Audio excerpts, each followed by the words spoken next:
Live from Studio D in the 3rd Ward in downtown Milwaukee, this is Cooking with Milwaukee Community Leaders. Hi, I'm Charlie, and today on Cooking with Milwaukee Community Leaders, I'm pleased to have as my guest Lena DeLaet. Lena? Hi, nice to meet you. Good to see you. Yeah. Thanks for coming. So Lena had to make the trek all the way from Summerfest, a whole 2-block walk. But if you're going to walk on a day, oh my gosh, today is one of those days that we kind of sear into our memories. It's about 75, sunny, not a cloud in the sky, a slight breeze, and it makes up for all those 10-degree days when the sun goes down at 4:30 in the winter. So we're enjoying the weather a little bit.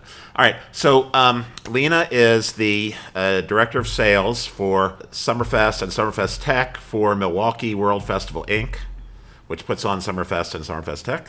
Yep.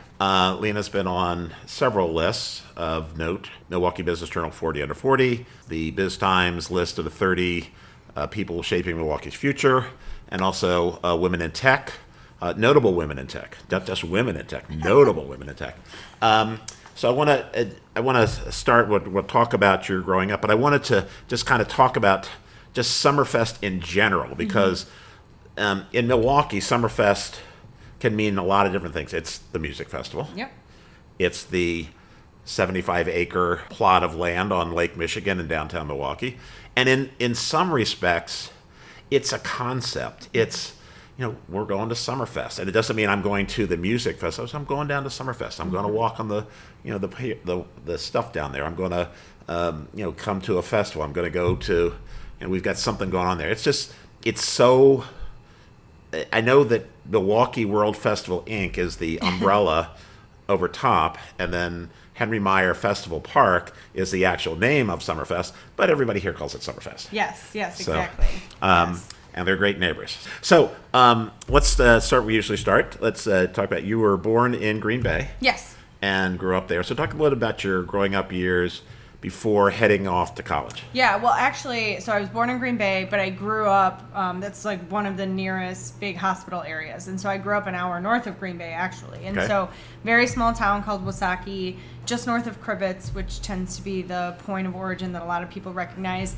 Not the Door County portion of Wisconsin, but truly inland, straight north, closer to the Upper Peninsula than Green Bay even. So very, very small town. And so growing up, you just don't necessarily learn about or know about all of the career opportunities outside of doctor, lawyer, teacher, dentist, kind of like the people that you engage or interact with. So that was one of my paths, is I was going to go to law school and be a lawyer. And that's what I had chosen. Okay. So that's what brought me down to Milwaukee. I went to Marquette because, again, did not have a ton of familiarity with just all of the available colleges and universities that existed. And so went to a career fair, had a career counselor, said, well, what do you want to do? And I want to be a lawyer. Well, there's a law school in Milwaukee, so they have an undergrad as well. So why don't you consider going there? And I had an upperclassmate that I knew that went, and my cousin who was in the same grade as me, he was also going to go to Marquette. So I said, okay, sounds great. Milwaukee, let's go. I love big cities. I love to travel. I really wanted to get outside of the small town. So I came down here to go to school at Marquette, double majored in English and political science with a minor in philosophy, really went all in on the law school path. And as I took the LSAT and everything, and as I got to graduation, I just couldn't imagine going to school anymore. Another 2 or 3 years then taking the bar and then... Yes. And I love working. So I worked 3 jobs when I was in college. I have always been fill my time with anything and everything, and a lot of that was usually working. So I worked at the Marquette Phone-a-thon, which is essentially calling alumni and asking them for donations. I called and then managed all of the hiring and training for 3 years while I was at Marquette. I worked in retail sales and I worked at a restaurant. So I really had a very big berth of different jobs that I participated in. And it was the one with Marquette that was sales that I didn't realize was sales. And that was the Phone-a-thon Center. And so as I was graduating, I didn't want to leave Milwaukee. I really wanted to stay, loved Milwaukee, and was like, what am I going to do? I need to get a job. And I could have obviously still continued on with the retail and the restaurant, but I knew I needed like a big girl job. And so at the same time that I was existentially saying, I'm not going to go to law school anymore, completely pivot, what am I going to do? A job recommendation came across my email through the phone-a-thon, because that was often a place where different sales jobs would find new hires, and because our job was sales, which I, again, didn't even know that sales outside of car salesman was a job. And so, which is really a shame, because you can make a lot of money in sales. And so the fact that I don't think it's as highly touted as it should be is a shame. But neither here nor there. That job came, and I was like, let me do it. Like, let me figure out what I'm going to do. And that started my career path in sales. And subsequently, spoiler alert, got the job with the Milwaukee Journal-Sentinel in their sales department, and that's really what kicked off my career in 2009. So you after school, you go first to the Milwaukee Journal, and then you were at Channel 12 for... Yeah, so I was with the Milwaukee Journal-Sentinel for 8 years, and kind of started to see the path. I mean, did really well there, very lucrative job, Right. But just after sort of 7+ years, I was trying to figure out, well, what is my next step? I don't know that I can stay here much longer. I don't know what we had been bought 2 times by that point. I didn't really know the trajectory of the paper or even The business. Yeah, really. Yeah. And even though that we had a huge digital sales component and we're leveraging products outside of just what the Milwaukee Journal-Sentinel was, which was fun and I loved, that also was a huge competition space. So what we sold, 10 other people in the market are selling. Right. And so I just was concerned about my, long-standing opportunities there. And then I thought, well, I'd love to get on the customer side. I'd love to be the one making some of the advertising and marketing decisions. I think that could be a really good path for me. I understand it for the most part, really deeply. But what I didn't have experience in was broadcast. And it was just timing. My previous boss had left, who I loved working for. I did have a new partner and a new boss, and she was amazing too, but was like, where's this going to go? And so at the same time that I was going through, what am I going to do with my life? Channel 12 reached Tom's out. here. Tom, this is Lena. Hi, nice to meet you. Hi, nice to meet you. I saw your name out of it and the bill outside. Yeah. So well, we're come on talking in. about Lena's early career. Yes. And so once I realized that I kind of wanted to get on the customer side, at that time, and still now, many customers still use broadcast. They use radio or TV, Sure. and I had no experience in that space because I didn't go to school for marketing or communications or anything like that.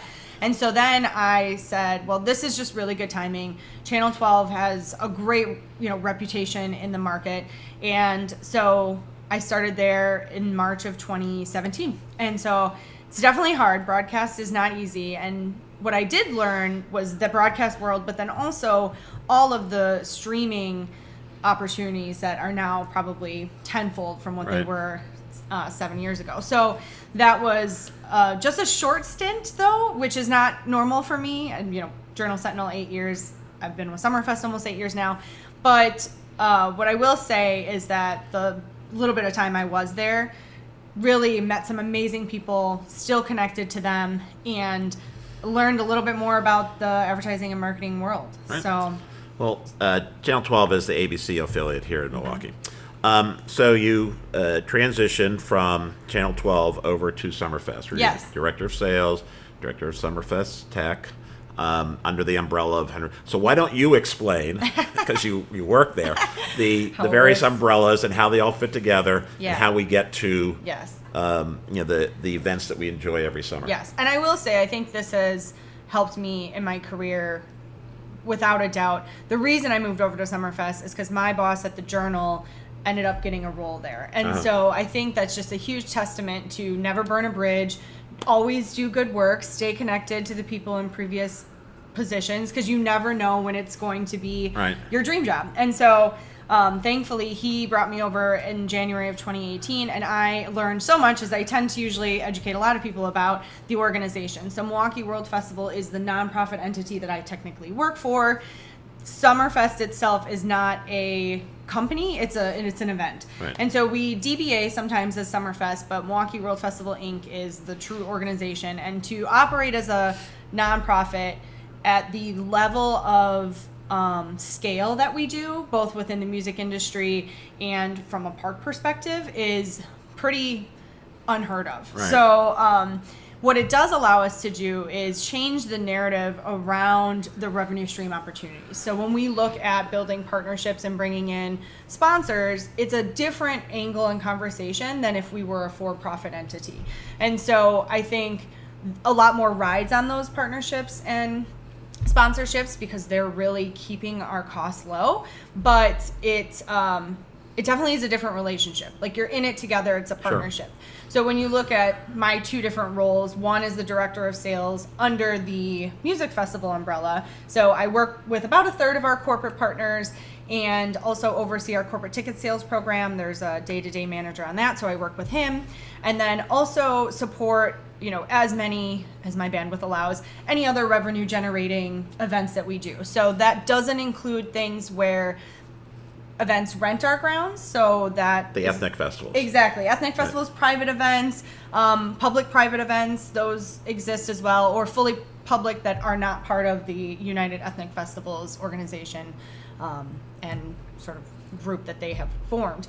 So that's one role, is kind of anything that can help us make money as Milwaukee World Festival, try to get involved in that. And then part of one of those things is another event that we do called Summerfest Tech, and that has grown to such a proportion that it kind of has its own umbrella and its own bubble. And so as the director of that entire event, I oversee and manage pretty much everything A to Z. So think marketing, logistics, sponsorship, programming, promotion, right. All of it. And so that is where I think, and that event started the same exact year that I started, and I always joke that the only reason I got involved with it is because I was new and I had the bandwidth, and they're like, Lena can do it. Like, she can talk to people and she's gonna run with it.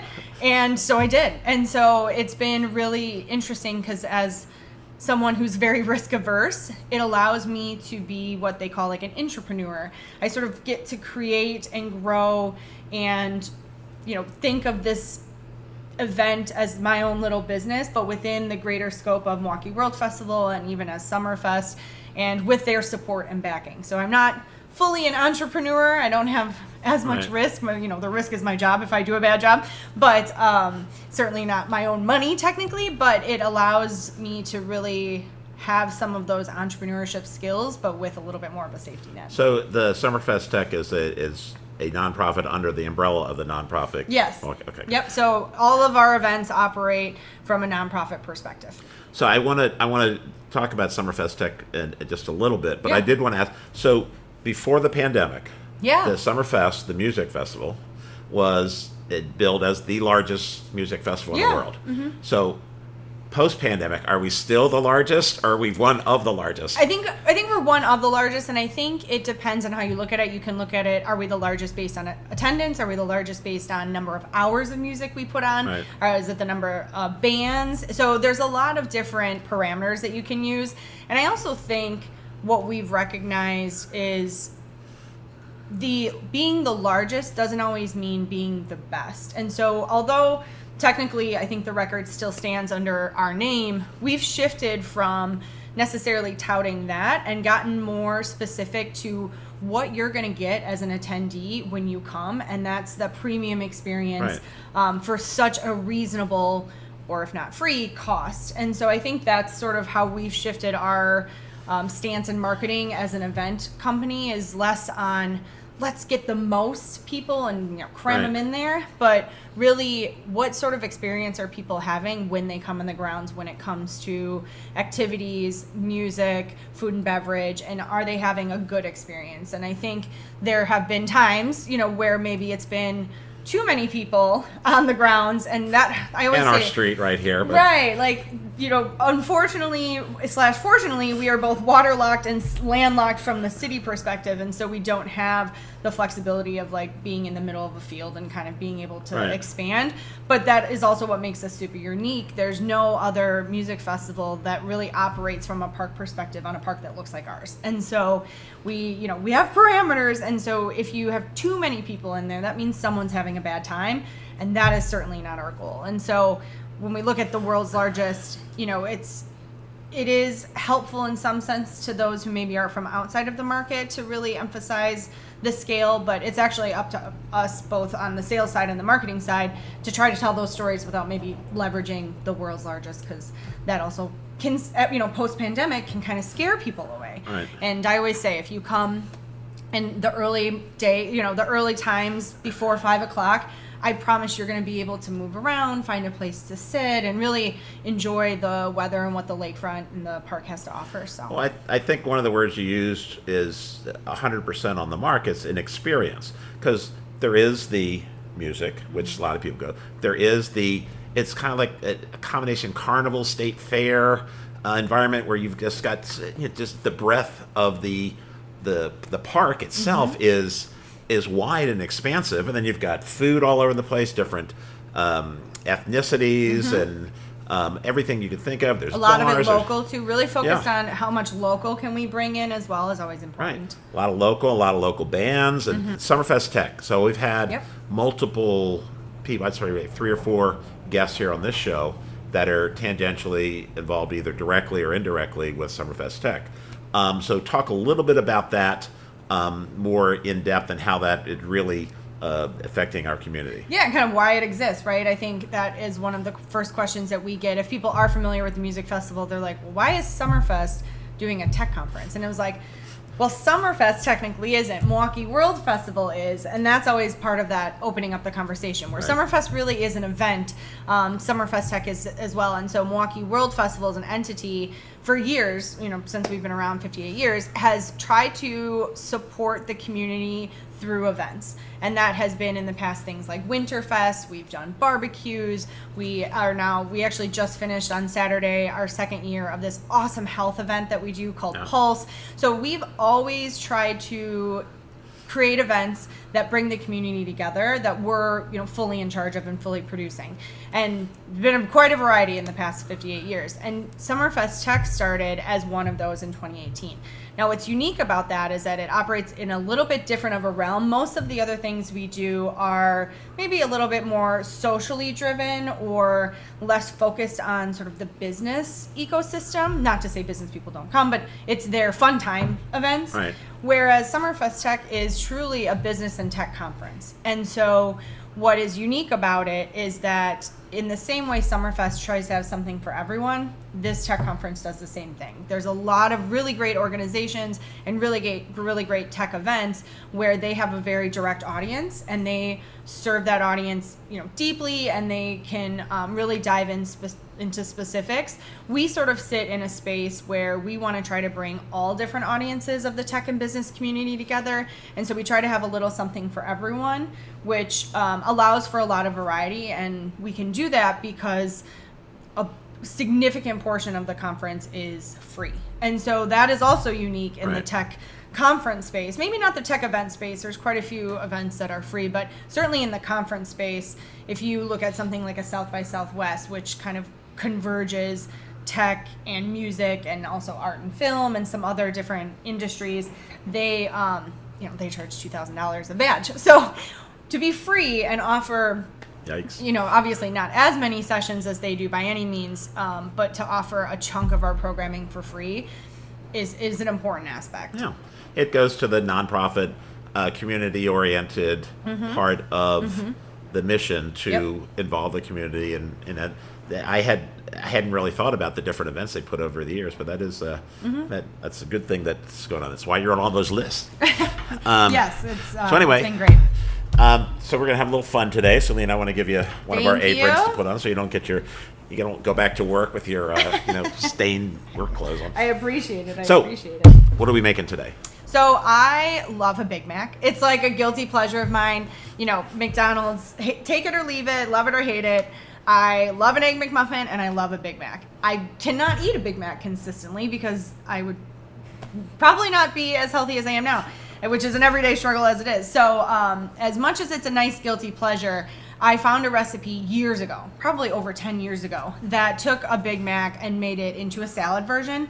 And it's so easy. It, creates 4 to 6 servings depending on how big you want it. It's an easy way to get the flavors of a Big Mac, but without necessarily all of the calories of a Big Mac. So. All right, so we did a little prep work back here. We're gonna get organized, and we'll put the Big Mac salad together. And give us a minute. Be right back. All right, so we're over here in the kitchen. So Lena, go ahead and take it away. Awesome. Well, we're going to start by cooking the ground beef. So that's going to be the first thing. And in order to do that, got to cook up the onions with some garlic. So I'm assuming this is avocado. That's avocado. Okay, that'll work. Send your avocados over here with Popeye and olive. Very cute. So get that going. All right. Just a little bit higher. It looks That's a half an onion, I can tell you. Okay, perfect. Yeah, that's usually about what I do. So do that. All right, so we got a half an onion chopped. Yep. And then I'm going to throw in some garlic. So I typically eyeball my garlic, so I'm just going to do, I think this is a half tablespoon, of minced garlic. Because I think the more garlic, the better. So I'm a big garlic person. Well, I'm Italian, and our rule is there's no such thing as too much garlic. Right, exactly. So we're going to cook those up just till they're soft and clear. Okay. Yeah. And this is all that we're actually cooking. The rest of it is just part of the salad, correct? Yep. It's actually pretty easy to assemble. And what's nice is that if you want to eat because there's a sweet potato component that we'll have pre-cooked today. With a pound of ground beef, you can really extend this. If you want to do more veggies than meat, you can get probably 6 servings out of this. If you want to do more meat than veggies, you can get, maybe 4. All right, so we got a little mustard going in. 2 tablespoons. That really gives it sort of that tangy taste. Uno. Dos. And then 1 tablespoon of tomato paste. I've never used a tube of tomato paste. That's actually a really good idea because I end up using a can. Yeah. And then I put the rest in a jar or a container in my fridge, and then it never sees the light of day. Now this is optional. It just adds that sort of cheesy flavor that you're going to kind of miss if you don't use cheese. If you wanted to add in cheese. Lena, let me see that package there. Oh yeah. We got here. Yeah, it comes. You can get it in a jar. You can get it in little packets. You can get it in a big packet like this. All right. So then 1.5 teaspoons. We'll just use that half again of onion and garlic powder. All right. So we got onion and garlic coming in. Yep. Yeah, you can kind of smell it. It already smells sort of Big Mac-y. It does. Yeah. I think that yeast helps a little bit too. It's just sort of that additional tangy flavor and scent that. This is honestly the only thing I use it for, but I'm sure there's plenty of other things that you could use the nutritional yeast for. And it lasts forever, similar to the tomato paste. So I feel like I'm supposed to measure the salt and pepper, but I just tend to, just tend to eyeball it. This is such a cute little salt thing. All right. And again, same. It doesn't have to be perfect. Right. Just enough so that the ratios are kind of fairly comparable. This is the Lena DeLaet special sauce. Yeah. With no cheese, pickles, onions, and no sesame seed bone. So we're adding about 1/3 cup of ketchup. Yep. All right. 2 tablespoons of bread and butter pickles, which... So those pickles are actually Dave's famous pickles. Oh, nice. So I've never used anything but apple cider vinegar, but you could also try red wine vinegar, I guess. But this adds a little sweetness. So I'm like a huge sweet and savory person. And so I like to... Oh, and then a little salt. So I like to make sure that apple cider vinegar is in there. Right, so put a little salt in there after the vinegar. Yeah. You do dress it, or you leave it on the table and people put it on their own? I think people should put it on their own. So I keep it separate from the salad. I think the instructions say add a little water as you'd like, because I do think you want it a little bit more like a dressing. Okay. So it's pretty thick right now. That's the sauce. Just want to get that mixed up. All right. Give this a stir. Right. This looks like it's pretty well cooked. Yeah. I think that's it. Okay. It's pretty easy. So, give us 1 minute. Yeah. We'll clean this up, and then we're going to put this together. I'll show you how we do that. So, be right back. Perfect. All right, so we're going to put this together now. Selena, show us how we do it. Yes, so it's pretty simple. So, I mean, I did wash my hands, so we'll just. This is a mixed bag of salad greens. All right, so we're taking a little meat, Yep. putting it all throughout. What I'll do is I'll leave that, and then if people want to add more or less meat, Okay. they can do that. And then when it comes to the other ingredients, I usually do So these are the sweet potatoes. They were parboiled and put a little salt, pepper, garlic, onion on them, just a Yeah. little spice mix. So they'll go on. Yep, again, I think these are meant to mimic the substitution of the bun. And then tomatoes, which again, if you don't like tomatoes, then you don't have to add them. And then the last piece is adding some more of those pickles on the top. All right. You're gonna get them in the, And the sauce, but right. So we're gonna move this over to the table, and we're gonna serve it, and we are gonna eat it, aren't we? oh yes, I hope so. Okay. Well, we'll be right I did back. not bring a lunch, so. Oh, good. All right, we're back. So, Lena, tell us what we got here. We have Big Mac salad. So essentially it's a deconstructed Big Mac in a salad form. As I've said, there's so many varieties that there's so many things that you can change up with it. Customize it. Yeah, the type of pickle. You don't have to do sweet potatoes. You can do sweet potatoes. Make it a wrap. Add onion. Detract onion. Like there's so much that you can do with it. So All right. I made it per the recipe today, but if you like it, then you can. Yeah. So this is a homemade Big Mac sauce. So it's similar to a Thousand Island. Mayo, special ketchup. sauce. It's special sauce. Special sauce. Yes. All right, that's Big Mac. Big All right. Mac, yes. And we also have, Some for those of us who, may want some extra meat, we got some. Yes. Some additional. All right, so you're the guest, so why don't you go ahead and start, and then we'll go around the horn here. All right. So we did not dress the salad Nope. for a variety of reasons, because some people like a lot of Right. dressing. Some Well, people yeah, just it's want gonna to make a mess. just get a little coating. Okay, I'll pass that over. Well, so what restaurant did you work at Marquette? Oh, I worked at Red Lobster. Oh, did Yes. So again, growing up in northern Wisconsin, when we went into Green Bay and we were looking for a nice place to eat for dinner, Red Lobster was our fancy restaurant. Which, to be fair, Red Lobster is kind of expensive, but yes, it's certainly not Thank you. as comparable to Harbor House by any means. But yes, so worked at Red Lobster. Started as a dishwasher at a local supper club. Okay. And then worked my way up to server. I never bartended, although I did a little bit of it during the week time serving shifts that I would take, but also did a lot of cooking actually. So I was the Saturday Sunday breakfast cook.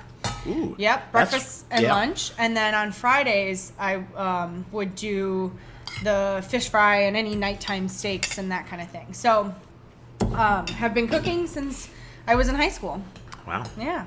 So now you're making Big Mac salads, Now I'm making Big Mac salads. which is really good. Good. This is really tasty. Good. So it's interesting, even though the meat was still in the hot pan, right now it's just basically room temperature.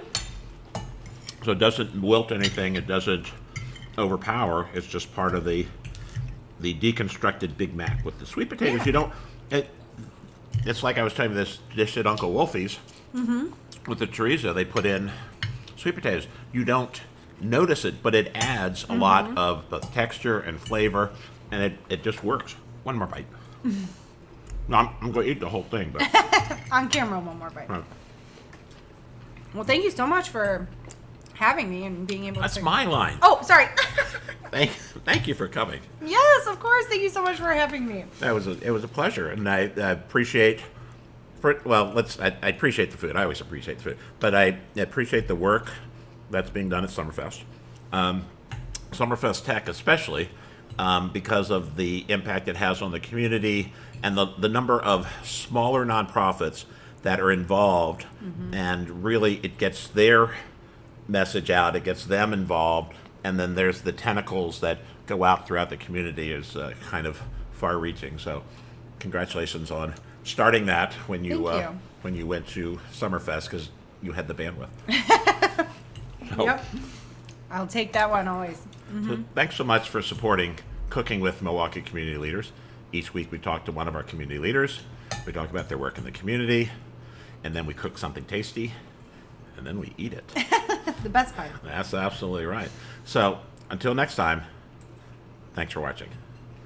Say goodbye, Tom. Bye, Tom. Mary Lynn. Goodbye. Thank you. Bye, everyone. All right, Thank we'll you. see you next time. Thanks. Thanks so much for joining us on another episode of Cooking with Milwaukee Community Leaders. We hope you enjoyed this one, and we'll see you next time.